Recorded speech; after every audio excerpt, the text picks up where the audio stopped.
Okay, guys. Hello. Please, sorry, one house, please, everyone. Okay. So now, like I said from the start, you're doing what? So today we're going to be looking into vulnerability assessment and penetration testing, and we're going to be simulating a particular attack called brute force attack. Yes, sir. And I said brute force attack is just one out of various attacks we have out there. Yes, sir. And we are going to be looking into um, simulating cyber brute force attacks on sensitive ports. And I also said those sensitive ports are ports that we make use of it. Please, sorry, can you mute your mic? Sorry. Oh, the person there, can you mute your mic? Okay. Please, sorry, can you mute your mic, please? Okay, good. So this port are sensitive port that most times we don't pay attention to it. Yes, sir. And I said something that either you're in cybersecurity or not, either you're software development, you are into development, either you're mobile developer, web developer, anyone, or network engineer, yes, sir, you need to pay attention into this very well. You understand? So, and I said these sensitive ports are ports that we use on a daily basis. You understand? Company make use of it. You as an individual, working either as a software developer or as any other career path in cybersecurity, such as network engineer or cybersecurity. You understand? So these ports are very sensitive ports that you need to pay attention. And why do we call it sensitive port? They are ports that can give you, some access. For example, identity access. Also give you some access to resources. Yes, that's why we call it sensitive port. And most time, hackers tend to target this port often because they believe that, okay, once they target this port, they can always either gain a full access into that system or gain access to resources, such as files, and many more. And those sensitive ports include FTP, that's file transfer protocol, which the port number is 21. Number 2, SSH, secure shell, which the port number is 22. We also have some other sensitive ports as well. We have RDP, we have XMB, and many more. So today we're going to be looking into two out of multiple sensitive ports we have out there, which include FTP and SSH. FTP and what? SSH. So now we're just going to do the basic part of the brute force attacks of the sensitive ports. So before we start, like I said, that we're going to be using two tools. And the tools include Nmap and what? Metasploit. Nmap and what? Metasploit. We still have multiple tools that we can use. We have Hydra, we have John the Reapers, and many more. And I said that before simulating any cyber attacks or before performing any attacks, you have to know the activity you want to do very well and know the type of tool that suits what you want to perform. Yes, you can have multiple tools and you can start using everything at the same time, but that's not how it works. You need to know the tool they are meant to use at a particular point in time. Do you understand? And before you can do that, you must understand the attack. You must understand what you want to do. Do you get right now? So whether you are in cybersecurity, you are in software development, you are a network engineer, you need to pay attention and you need to pay attention to this very well. So now we're going to go straight into the practical section so that it won't take more of our time. Understand? Like I said from the start, that some things that I might be doing, it might look a little bit technical. Some might feel like, okay, God, I don't understand this. It looks like a magic to me. There's no problem about that. You understand? So, this section is just, let me say, one out of multiple sections that we're going to keep having. You understand? So whether you are just starting your career as a cybersecurity, whether you are into software development, whether you're just starting, there's no problem. Just pay attention to everything and try to gain, just try to gain the purpose of doing this and the end product, which is what the measures that you're meant to do at the end of the day. So now let's move into the practical. So now I'm going to start the practical section now. So now, like I said, we are using two tools, which include what? Nmap and what? Metasploit. So let me try to reverse again on what Nmap and Metasploit is all about. Nmap is an open source tool used in networking and security. You understand? We use it in both networking. Networking, we use Nmap for for some various things, such as whole discovery, service running. We also use for what? Service state, such as open ports, closed ports. You understand? In cybersecurity, we use Nmap for security audits, such as vulnerability check. You understand? We also use it to perform some various attacks as well, such as brute force, cross-site scripting, expert injections, and many more to check. You understand? So that is, a little bit about Nmap. Understand? So white metasploit is also an hacking tool. We use it in what? In penetrating into a system. We use it in exploiting a system, we use it in penetrating into a system. And Nmap have, some sub tools inside it, such as payload. That's payload. It has it has payload. It has which other one again? Anyone? Why? No, you're not quite long. Anyone? It has payload, it has exploits, it has evasion and many more. So I'm going to show you it. Okay. So now let's start so that we'll stay, we'll spend time in explaining. So now I'm going to start with what? With the practical class right now. And before I start the practical class now, under ethical hacking, we have what we know as well ethical hacking methodologies. Yes, that which might actually look kind of new to you guys. You might feel that, okay, what is ethical hacking methodologies? You can check online, there's no problem. Yes, that. But like I said, this is not an introduction class in learning fundamental part of ethical hacking. We are not doing that for now. So that's why I'm going to be going straight to the point right now. So we're going to be looking into the second phase of ethical hacking methodology, which is what? Scanning. And the first tool, like I said, that we're going to make is what? Is our Nmap. So right now, I'm going to use my Nmap for scanning first. So now, I'm typing right now sudo Nmap minus pn, which is keep all discovery. That is the functionality of the minus pn. Then I'm going to put minus a to give me all the other information I'm looking for, such as ports running, the version of the ports, the operating system running on the target systems, and many more like that. So now I'm going to focus on my target system, the system that we want to target. Do you understand? Actually, I am on a particular network. I can scan the entire network and look out for all the available system on the network and the ports running on the system. But I won't do that because of time. So now I'm just going to go straight to the target, which we want to compromise. You get? So right now, I have the targets 192.168.0.11. And before I initiate this command, I told you guys that I have disabled my firewalls. All my firewalls have been disabled on this my target system. So that the attack simulation can work. Yes, time. And I was able to show you the firewall, right? I was able to show you guys and how I was able to disable the firewall. So right now, let's just go straight to the point. Now, so I'm going to press enter. So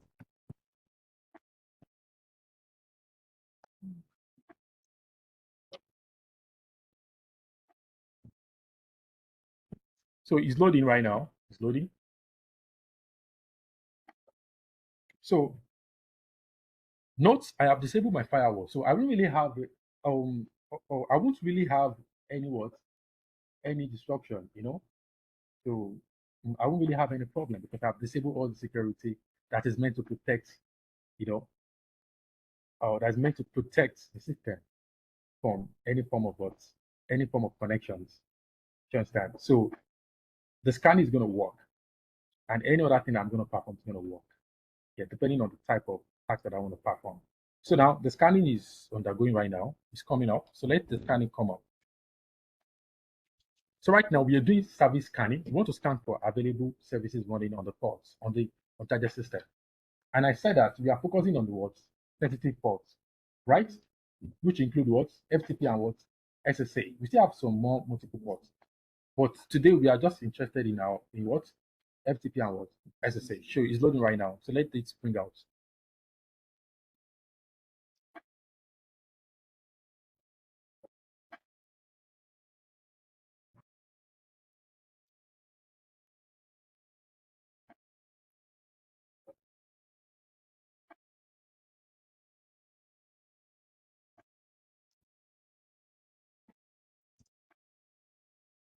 So most time, Nmap do tend to, we can have a delay in our scan. So it's coming.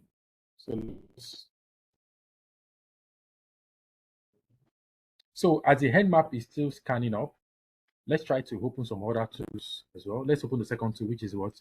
Which is the Metasploit. Let's open Metasploit on ground so that we won't wait till the Nmap is done. So let's open Metasploit 2. So I can say MSF sudo space MSF console. I'm trying to open Metasploit 2.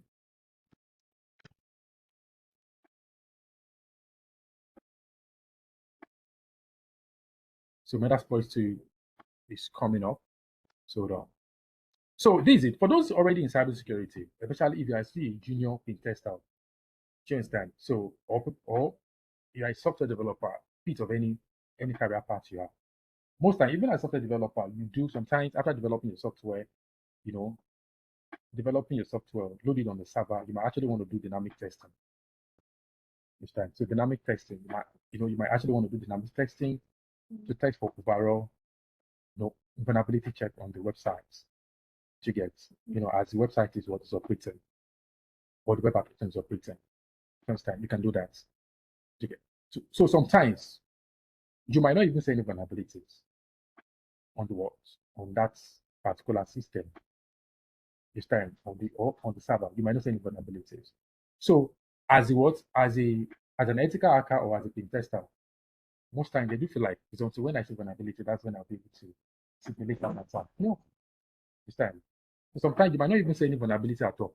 So it does not stop you in simulating any cyber attacks on that machine. So whether you see vulnerability or not, you can still move forward in initiating or simulating cyber attacks. You understand?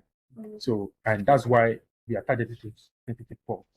So there are ports that hackers often target, because when they see, they feel like, wow, these ports are very interesting ports, because they believe these ports can give them some access, either administrative access or either access to resources.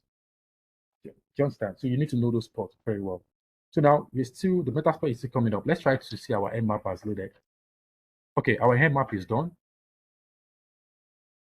Okay, you can see right now, Nmap for this 192.168.0.121. So now you can see right now, we have some interesting ports running on this target system. Number one, we have the FTP, which is 21. So number two, we have SSH. We have SSH. We have SSH, which is port 22. We also have some other ports. We have XMB port 2, and many more. But like I said earlier that we are focusing on 2 ports, which are what? FTP and what? FTP and what? FTP and SSH. Good. So now we've seen the 2 ports that we want to target right now. With the 2 ports. Just that. So see that, okay, these 2 ports are open. Yes, that these 2 ports are open. So, and mind you, we've already disabled our firewall. 2 of us. Ready to disable our firewall. But let me give you something. Most time hackers, let me take an example now. If it's something that we don't disable our firewall, sometimes hackers do tend to see if that port is filtered or not. Hackers do tend to check that if that port is filtered or not. So you can always check if that port is filtered. You know that we personally, we know that we disable the firewall. So automatically, the port is what? It's unfiltered. But let me now say that we do not even know if the port is filtered or not. So you can always tend to check for port 22 and 21 because that was the target port. So right now, let's try to check if that port is filtered or not. So I can still use the same Nmap, then minus PN, then I will type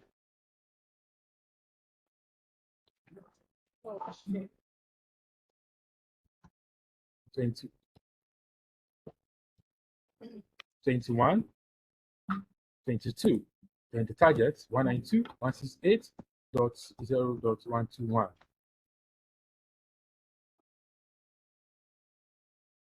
Okay, it's showing the port is closed.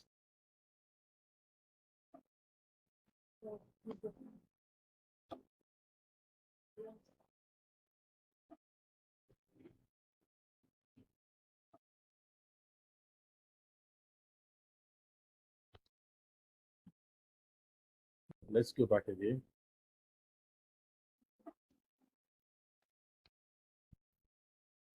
Okay, good. So now you can see, hello, are you there? So you can see for 22 and for 2021, you can see unfiltered. The port unfiltered, you can see right now. But immediately I enable the firewall, yes, time, it's going to change from unfiltered to what? To filter. You can see right now. So right now, I can also do the same thing. Okay, to see if that particular port is filtered so that they will know what they are meant to do. Yes, time. So they will know the technique that they are meant to perform. Figure right now.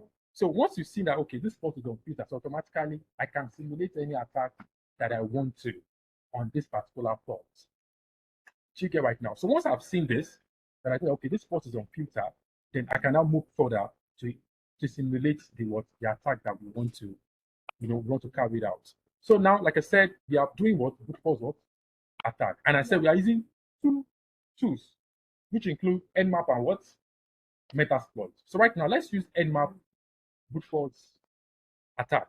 So Nmap has a script. It has multiple scripts. You understand? So right now, we are going to be using Nmap brute force script.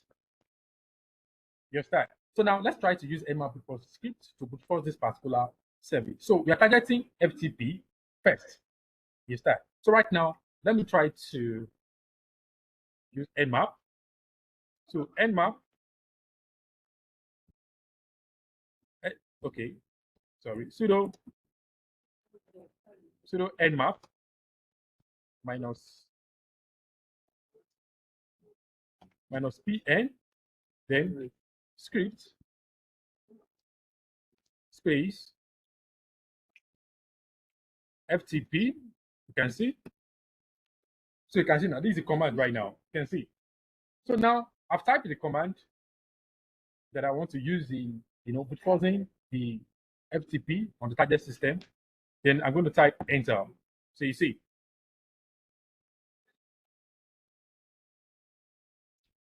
So you see it's loading. It's coming up.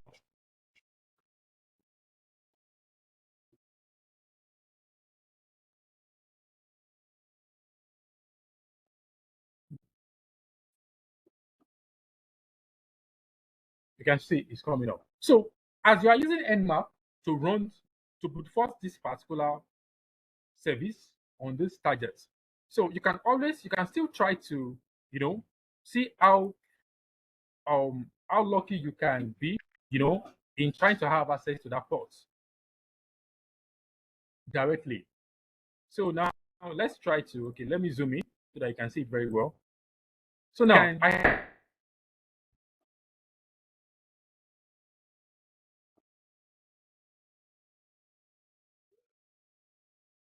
okay, now, so right now I can try to log in FTP and see and try if it's something that the FTP port has the password or not. So now I can type FTP, then the target, then at the end the port number. You can see right now. Then I can just type enter. So you can see right now it actually prompts me to username. Do you get right now? It prompts you to username. Typically there's login access is FTP. Do you get right now? You can see right now. So right now I can just try any login details. I can try admin. You can see it also prompts me to what password. I can try admin as well too. You can see login field. You can see right now login field. You can see login field. So before we move further right now, let's try to talk about brute force attacks. A little. What is brute force attack all about? That so someone was saying that brute force attack is what? Once again, is what? Is a way or process of attempts to use what? Combination of what? Words. Yes, that until the original password is what is found. Yes, that or the original login credential is what is found. Yes, that and we have different types of brute force attack.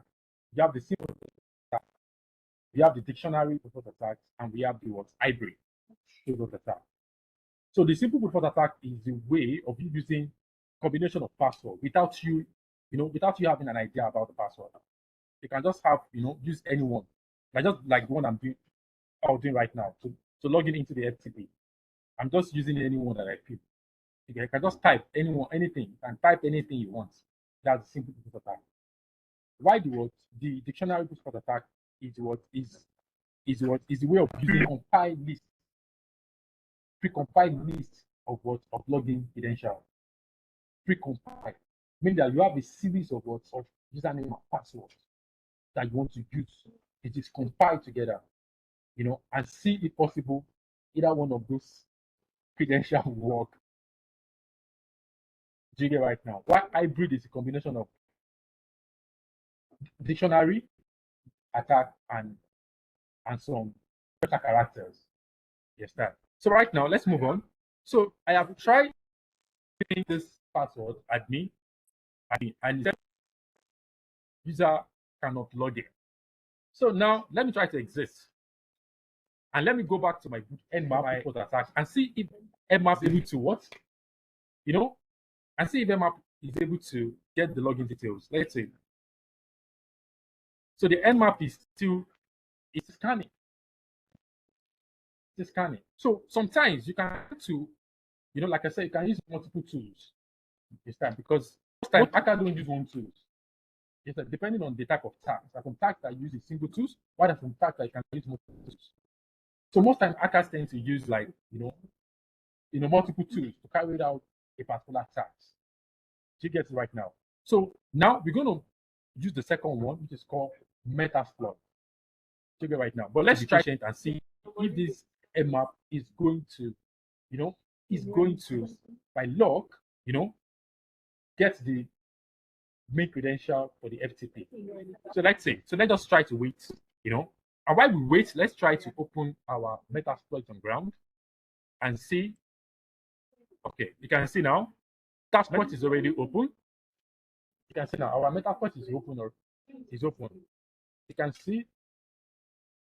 see all the subtools it has: exploits, auxiliary, payload, encoder, invasion. You can see, yeah. So now, before we tend to use our Metasploit, let's try and see if Nmap is going to give us, the login details.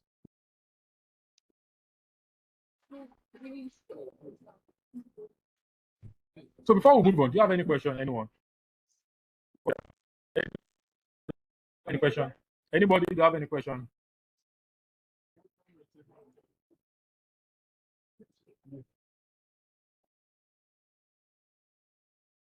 Anyone, do you have any question? Anyone? Yeah. Yeah.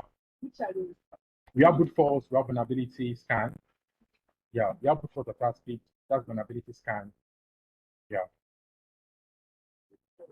Yeah, brute force, we have vulnerability scans are minimal. Yeah. Are minimal.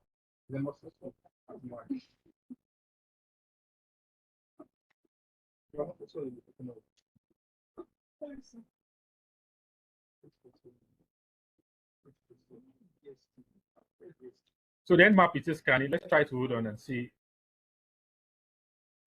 So it is scanning. Yeah, it's going to be done very soon. So let's wait. Yeah, I don't want us to jump into it immediately. Let's just wait for the Nmap to be done. So it is scanning right now. So for software developers, you can see the way this process, you can see the way I'm doing this process. Yes, and that's why that you need to be very careful when you are loading when you are loading your project, or you are loading the resources on the server. It might be your web application, it might be just a website or any applications. You get, because most times the developer will be the one to configure the server. True or false? You'll be the one to configure the server. Yes, right. So sometimes you might tend to enable SSH, like I said, so that anywhere you have, you can always tend to have a remote access into the server and do whatever you want to do. Okay. And do you understand? You can log in and do whatever you want to do. So at the process where you are doing that, and you do not take some some basic precaution on that particular port, service port that you enable. Then, you just wake up one morning and see that someone else has compromised the server, and people are complaining from one angle that you are not able to do anything on your website. Your website is down. The application is not going. The application has been changed. You know, so you need to pay attention to those things. Or probably maybe you can see that some confidential file has been exposed, and you feel like, how come? How does this file expose that? You did not give anybody this file that have access into that server to the FTP. Check it right now. So you need to pay attention to those ports. Yes, sir. So very well. So and also as a cybersecurity personnel or as a pen tester, like I said, when you are undergoing security check, especially for those into VAPT exercise, sometimes, like I said, it's not until you detect vulnerability before simulating cyber attacks. Yes, sir. Because VAPT is a combination of vulnerability assessment and what? Penetration what? Testing. So you are doing vulnerability check at the same time. You want to do what? You want to penetrate. You want to what? You want to validate or simulate cyber attacks. Okay. So now take a look that you've done vulnerability check on this target system or any target system, and there's no vulnerabilities on it, and you see some interesting port, which is called sensitive ports, and you feel like there's nothing else you can do. No, you can always tend to simulate cyber attack depending on the type. That's why you need to understand those ports very well. Because once you understand those ports, you know that okay, I can simulate so attack. For example, put attacks on the services. Do you understand right now? So that's it. So the Nmap is just scanning. Let's just try it and see. So as the Nmap is loading, you understand? Let's just go straight to our Metasploit so that it won't, the Nmap won't take our time. So now for the Metasploit as well, you can also use Metasploit to perform the same task. Yes, sir. So the reason why we tend to use Nmap first is because our Nmap, pre-compile our username and password called word list. You understand? It has pre-compile word list. You understand that it use. So most times it might not even, or it might not, it might not be able to what to get the original login details. So you just have to use another tools. And Metasploit is a very good tool that you can always tend to use because through the Metasploit you can use various words. You can use various pre-compiled password lists. Yes, that. So now let's try to use our Metasploit. So next I'm going to type search FTP login.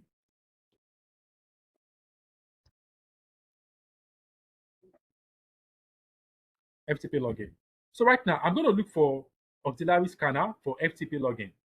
So you can see right now, I try to locate auxiliary scanner for FTP login. You can see. Then it's 402. You can see. So now I'm going to go down and I will type use what 2. You can see. Use 2.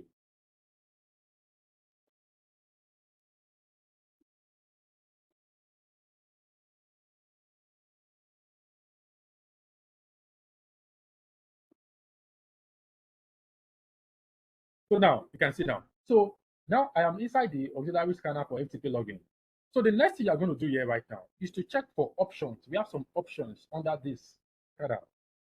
We have some options. So you type show options. Show options.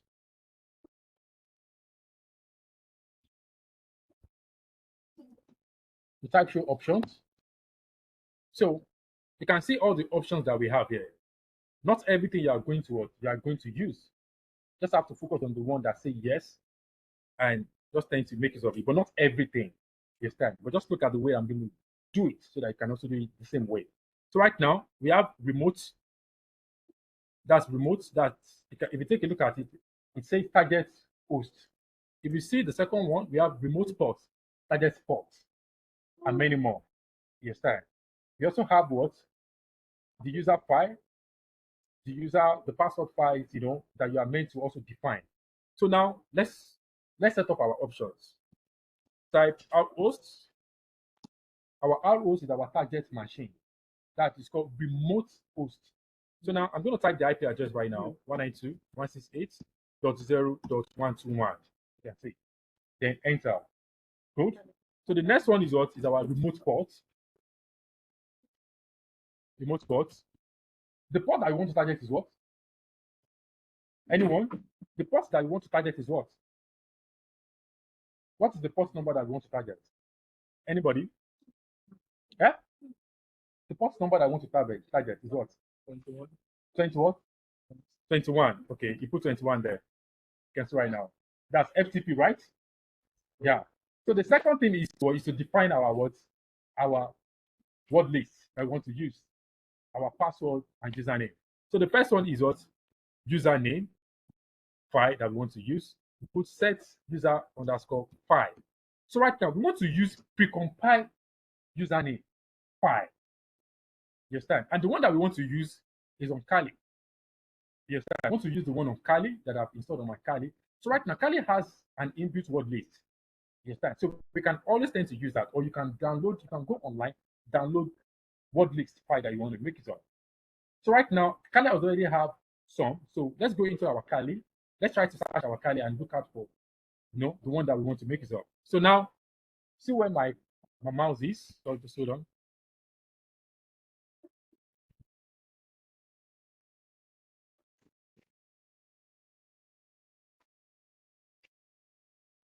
Thank you. Okay, now. So now you type word list.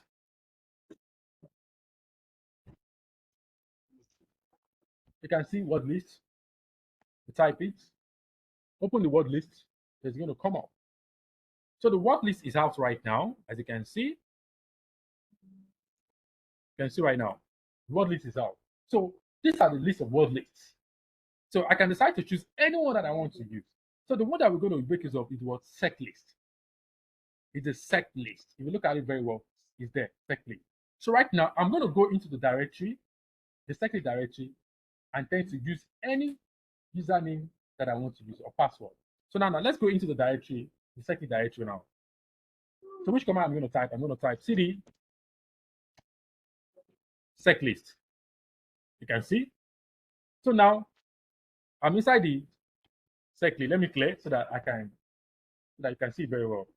Then the next thing is for me to list all the files inside the sec list now. So I'm going to type ls to list all the files.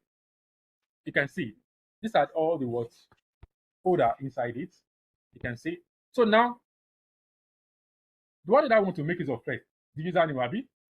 So now I'm still going to go into the username directory. So type cd username. You can see right now.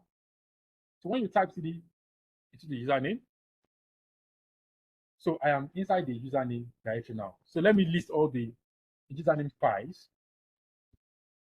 So you can see all the username that I have, all the files. So now I can now tend to use one of this. So the one that we want to use first is what? Top username dash shortlist dot txt file. So now the first thing I'm going to do is to pick out this directory, this location, copy it, go back to your Metasploit, paste it. You can see now. You can see they now slash. You put slash. You now go back to your word list again. Go to your word list. You now copy the file that you want to use, the username file. Copy it like this. Copy it. Go back to your Metasploit and paste it. You can see now. So then you now type enter. You can see now. So we are done with the username. So it remains the password right now. I can type user set pass underscore file. You can see. So the same thing we do for username, we also do the same thing for password. So now I can go back again to my word list.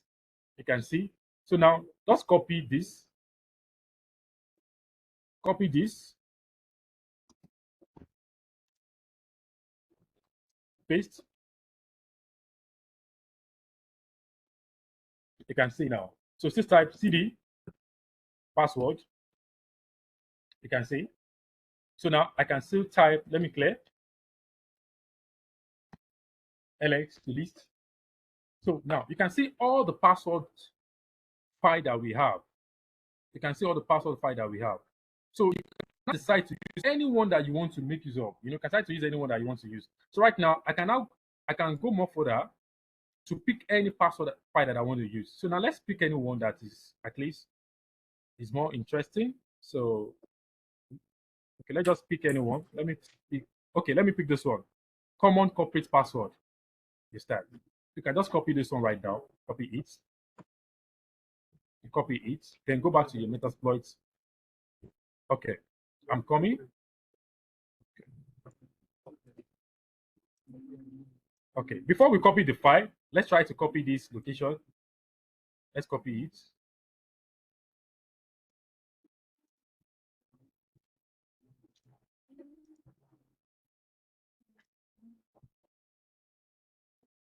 Now put as usual slash. Go back again. Now copy the file that you want to use, the password file. You can see, copy it. You go back again to your Metasploit. Then paste it there. Then enter. You can see right now. So when you're done, you still need to set some other options. Let's set this. Stop on sources. Stop on sources. You start. Stop on sources means that immediately the compiled list is able to get or found the original login. You should stop. You start. So now let's set this guy to true. You can see that it's on false. So you need to set it to true. So you can just type set stop underscore on underscore sources, then put it on what? True. So we've set up all our options right now. So the next thing for us to do is to run all the options. To run it. Yes, that. But before we run it, let's try to check let's go back to our Nmap and see if the Nmap is able to force the FTP login. So, okay, fine. You can see right now. So the Nmap is done scanning. The Nmap would force is done scanning. So at the end of the day, you can see FTP is open. Brute force FTP account. What do you see? No valid account found. You can see. So the Nmap is not able to get the login details. You can see that login credential. So now let's now go back to what? Let's go back to our Metasploit. So now you can now click on what? You type run. So you can see immediately you type run or exploit, the browser attack will start immediately. Right now. So you can see login fail. So right, it's trying all the possible username and passwords. You get right now. But remember, we set it on what? Stop on success. So meaning that immediately is able to find the original login credential. It will stop. You get right now. You can see now. So it can be there for hours. Yes, so that's why that sometimes hackers can, or hackers or intruders, they are very dangerous guys. You start. They can stay on a particular task for months. They can stay on that task for years. Yeah, they can stay, they can do that same thing for like weeks. Try lots of resources for them to just get access. But immediately they notice that probably they're not able to gain access, they might actually give up. Yes, that. Or if it's something that the target has some security solution in place, like firewalls, like SIEM solutions in place that will raise an alarm that okay, there's unusual activities on this particular machine. Then they might tend to do some, or do some precaution to either block or restrict that particular port. So you can see right now. So You can see now. Different password username is being tried, and it's giving us what login field. It's time. What is it? If it's a corporate organization, corporate company, it's time that has some security solutions in place, like SIEM solutions, they have firewalls in place. It's time. They might tend to check those depending. That's why that sometimes as a software developer as well, you can always check your server log. You can do that, yeah. You can do that and server log to look out for probably some abnormally activities. From there, you'll be able to see okay, it's like somebody is trying to log in into this particular into the system, but someone is trying to have access and it's coming from the same user, it's coming from the same IP address. You get, and you see that thing I've tried different. You get it right now, and if it's something that the company has some security solutions in place, you understand? They do tend to have abnormally activity. You understand? Then it will always tend to alert you at every point in time. You can see right now. So the hacker can be there while you as software developer, you might just be flexing at home. Your only is just to load your application on the server, set up all the services, and you feel like that's all. Yes, time. So you're just to see the site is running, is you're managing the site, maintaining the site, updating all the plugins. Not that there's somebody somewhere trying to is attacking that server. Do you understand right now?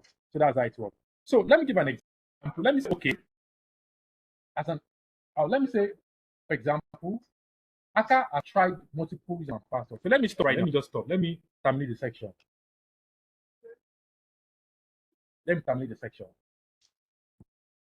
So I've terminated the section. Check it right now because of time. So let me say, for example, now, hacker sometimes they can use precompiled word lists, or automated precompiled word lists. Like I said, the one on Kali, and they might actually source out and get the one online. We have online word lists that you can download and use. Let me say you've tried all these techniques. They've tried all these techniques, yet they're not able to get any valid credential. Yes, they might tend to apply some other techniques. For example, an hacker can go online, search for the company on social platform, for example, on LinkedIn. They can look at for the company on LinkedIn. I know that when you're on LinkedIn, when you search for a particular company, it will bring out all the name of both all the staff working in that company, two of us. It will bring it out. The IT manager, the software developer, the marketing, and many more like that. A lot of people that are on LinkedIn working at that company. Yes, why there are some people that they might not even be online. They might not actually be on LinkedIn. So hackers also can go more further. They can go extra mile to get a lot of information. So let me say, for example, now as a software developer, your name is Michael, and you are the senior software developer managing the infrastructure. You understand? And your name is Aki. You get? And your LinkedIn, the hacker can just pick up your name, or it can copy your name and try it. You get right now? Can copy your name and try it. You get right now? So hackers are smart guys. They can try to get information as far they can. As far they can actually go, they can get as much as possible information. You get right now? So let me say, aside that, okay, let me say, okay, after they have, source out for information and many more like that, you've tried all those compiled word lists, automated word lists, you've tried it. So the next step that hacker only tend to do, the next type of brute force attack is what? Custom brute force attack. So that custom brute force attack is a way of you building up your own precompiled list of username or passwords based on the information you've actually sourced out. Do you get right now? So you can build a precompiled word list. You can build it. You understand? And add some, some characters, add some combination of words to it. So now, let me now show you right now. So now, I have a precompiled word list that I have, a custom word list that I've actually developed, username and password. Just hold on.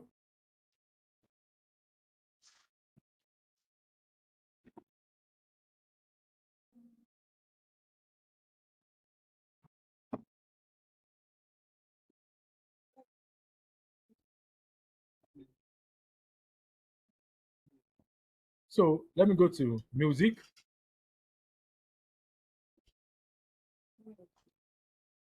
Okay, you can see right. It's already on my inside my music. You can see password and username. Let me see. Let me right click and see. So let me see the location. Let me open it.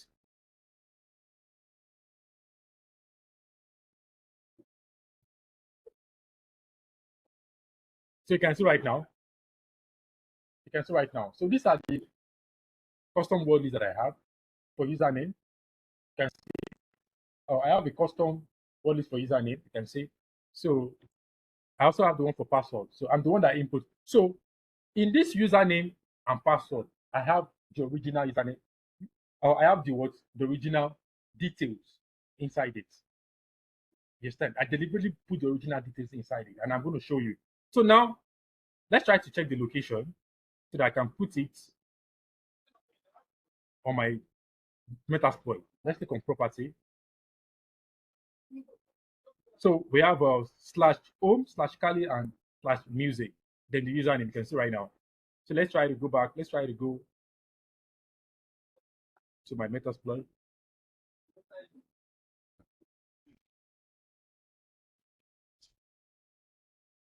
So now let me clear. So now let me type it again. Okay, let me just retype the same thing.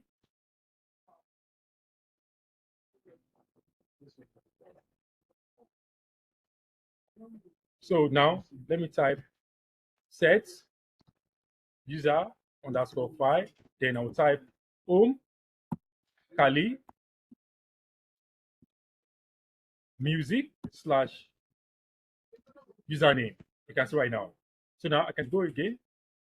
Set pass underscore file. Then slash home slash Kali slash music slash passwords. You can see. So then you type set stop underscore on underscore success. True. You can see right now. So the next time is what? The next one is what? Run, right? So let's see if we are going to get what? The correct credential. Cool. What do you see? What do you see? Login what? Login what? Login what? Successful. Okay. So now you can see login successful. So what do you see now?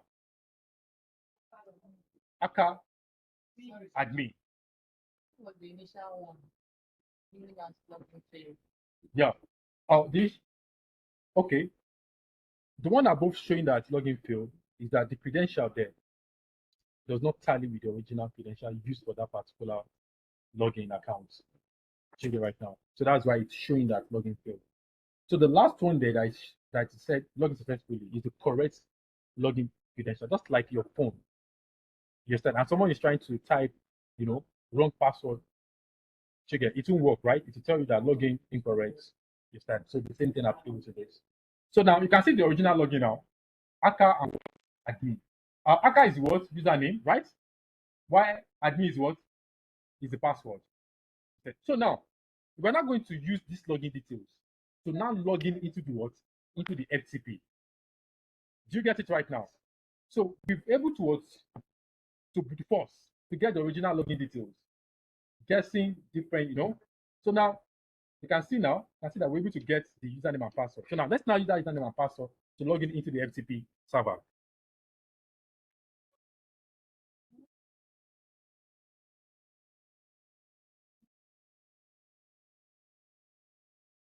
So now, okay. So now you see that the first one that we tried is showing us what?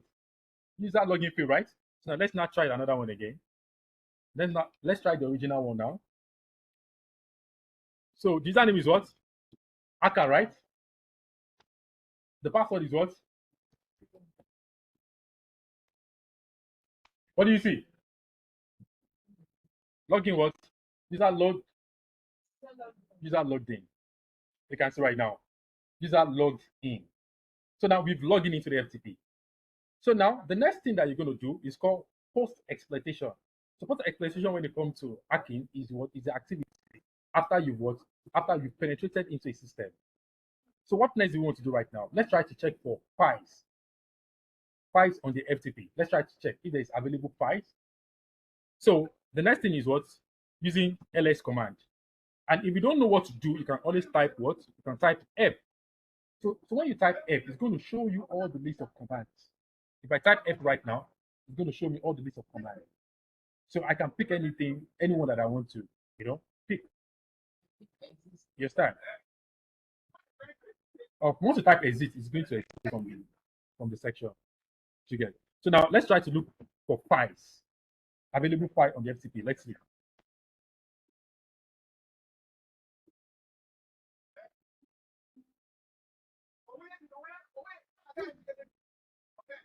Okay, good. You can see right now. What do you see, everyone?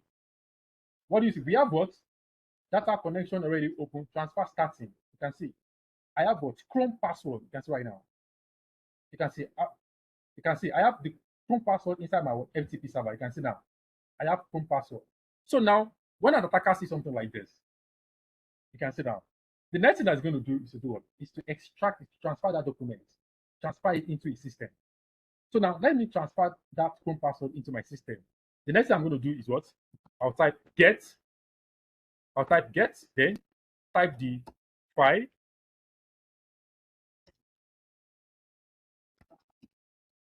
Chrome password. You can see.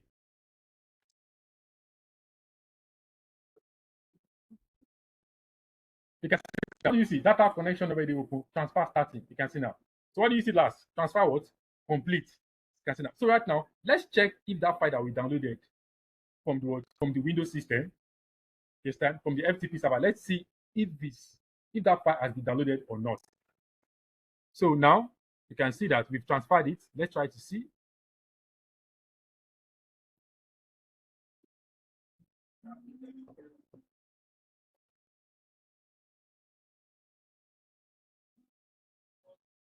So let me open folder. You can see. Go down. What do you see? What do you see? What do you see? That's it. Simple. I can see right now. So from there, I can have access to that Chrome password and do whatever I want to do.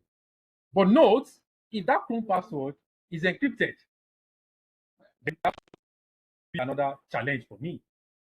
You understand? So the next thing that the attacker will not tend to do is to see how well it can break it. So you get right now. You can say, and that's why sometimes it is always good for you to make sure that you encrypt your sensitive files in your system, especially as a software developer, web application developer. You understand? You have some of your files you get that probably maybe you load it on your server. You understand? Not directory file right now. There are some files that you might load it on the server. You might have the server and you might not want anybody to have access to. You get right now. So you should always encrypt it. Do you get it right now? Not a directory file right now. You get. So that's all. And if you take a look at it, can you tell me the reason behind the penetration? Can you tell me the reason or the risk associated to this? What is the risk? No, of what we just did right now. Yes. What lead to this penetration testing? No. Let me go back to the Metasploit again. What lead to it? What lead to it? The what? The hacker and admin. Good. What leads to it is what is the login details. Looking at the login details now, to you, do you feel that is well secure enough? Yeah. It's not. Anybody can guess this. You get right now, hacker and admin, it doesn't make sense. You understand? Even though you use your name, it still does not make sense.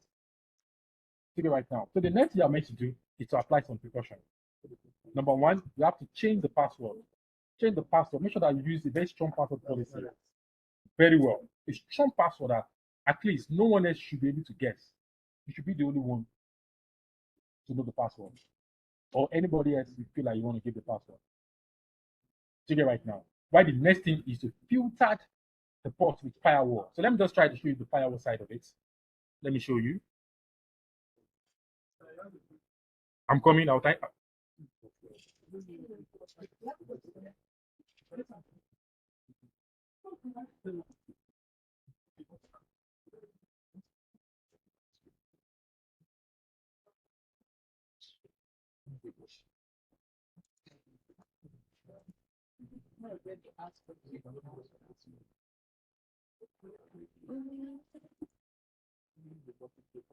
So look at my system now. You know that from the start I told you that my firewall is what? Is off, right? Yeah. So you can see now. So allow app through firewall. I've already clicked on it. You can see. So all the app that should communicate, through firewall. Let's try to look at the FTP. You can see the FTP server is what? Is disabled. You can see right now. So now if you want to add in the what? The FTP, the ports, you need to what? Enable this. You get now. You need to enable it. So that what? So that the what? The ports can what? Can always communicate through the firewall. So that if there's any incoming or unauthorized connection or unauthorized traffic or unauthorized or unusual connection, you understand? Either incoming connection, the firewall will tend to block it. The firewall will block it.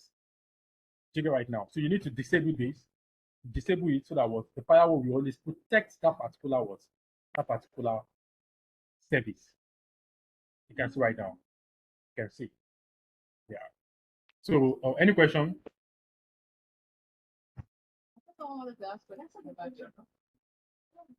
She can't report. Any question? Yeah. Do you have any question? He said this question. He said crowds when time we're asking for that. When does the firewall come in? Okay, when does the firewall come in? Okay, this is it. Like I said from the start, I disabled the firewall. I deliberately disabled the firewall so that it can make the attack more easy.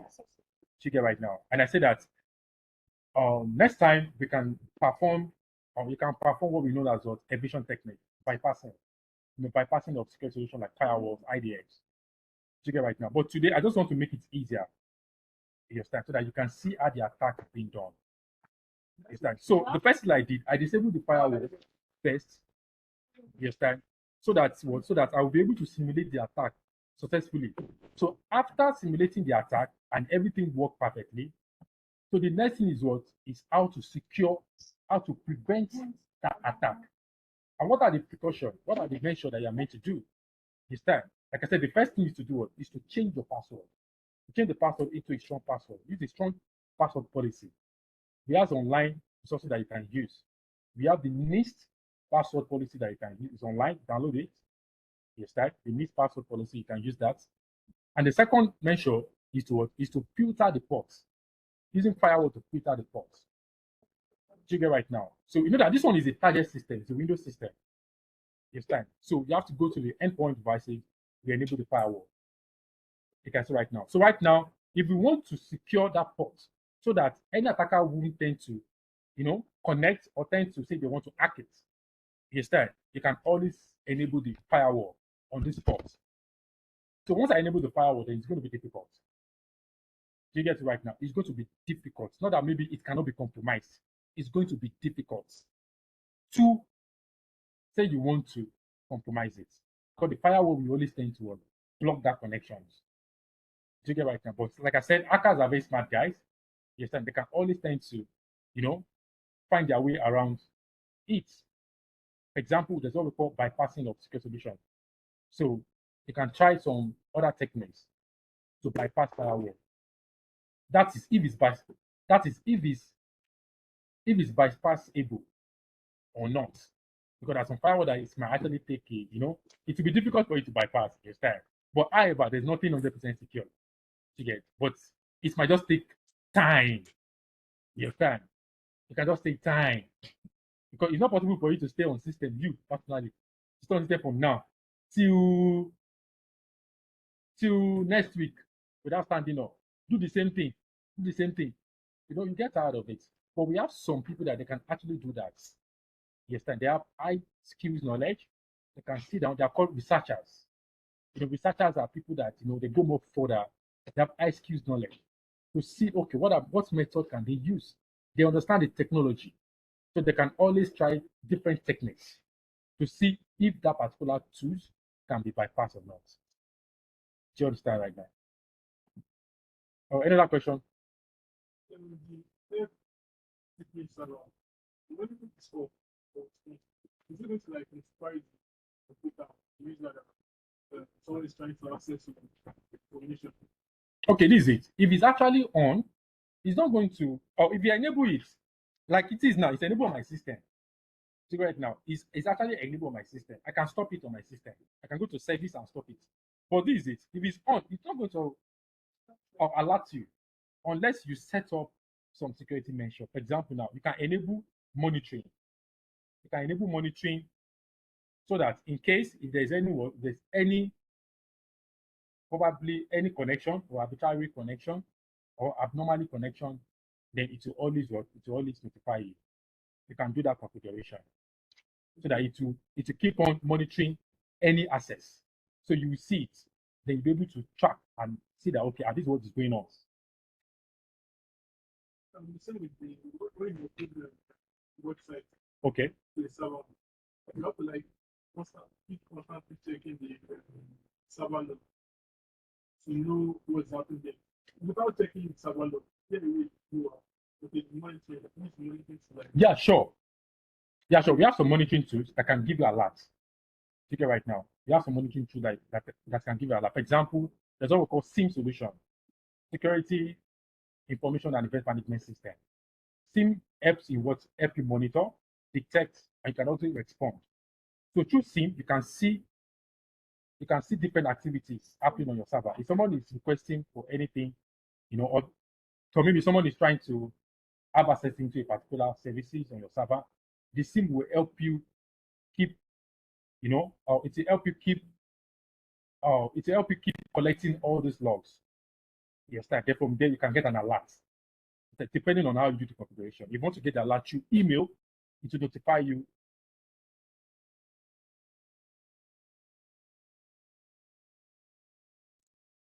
Then you will now you log in and check it on your own self and see that okay, what is happening? It's like someone is trying to log in into the service. This time it's showing login fail. Then it's not left to you to know what you're meant to do. So the next probably you want to blacklist the IP, to block it, or anything you feel like you want to do. when they are putting the IP, is it going to affect the password or it's just going to just stop it from retrieving the information? Yeah, it will actually once you blacklist the IP, it will actually it will stop the attacker having access to the server. When you blacklist it this time. But mind you, some hacker can tend to use they can tend to use some anonymous connection. Yes, time VPN, and many more like that. They can tend to use it. You get right now. So we keep on changing the IP address. You understand? Keep on changing the IP address. So at that point in time, you can always tend to filter that port. You filter it. You understand? You filter it, probably block incoming connection. You block it. That any incoming connection, that the firewall should block it immediately. So the attacker won't be even it will be difficult to have access to that service. It will block it totally. You get it right now? Yeah.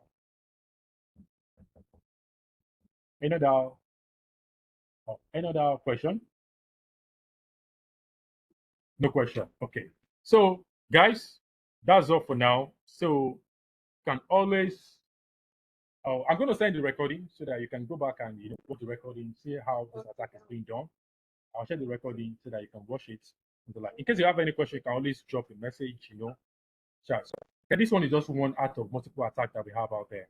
So, like I said from the start, that either you are in cybersecurity or not, whether you are in cybersecurity or not, your IT software networking, is going to be good. It's good for everyone. You understand? To know, to get familiar with these attacks and know what next precaution they are meant to do. You understand? And I said it as a pen tester as well. Sometimes you can do vulnerability scan, and at the end of the day, you might not even see any vulnerabilities. The next thing you are meant to do is to try to look out for interesting ports running on that particular target system, if it's a server or endpoint, and then to perform some attacks. For example, brute force attacks is one of them. So yeah, so at the end of the day, and see how resistant, or how robust that particular service is towards that attack. So thank you guys. So see you guys in the next section. Bye for now. Yeah.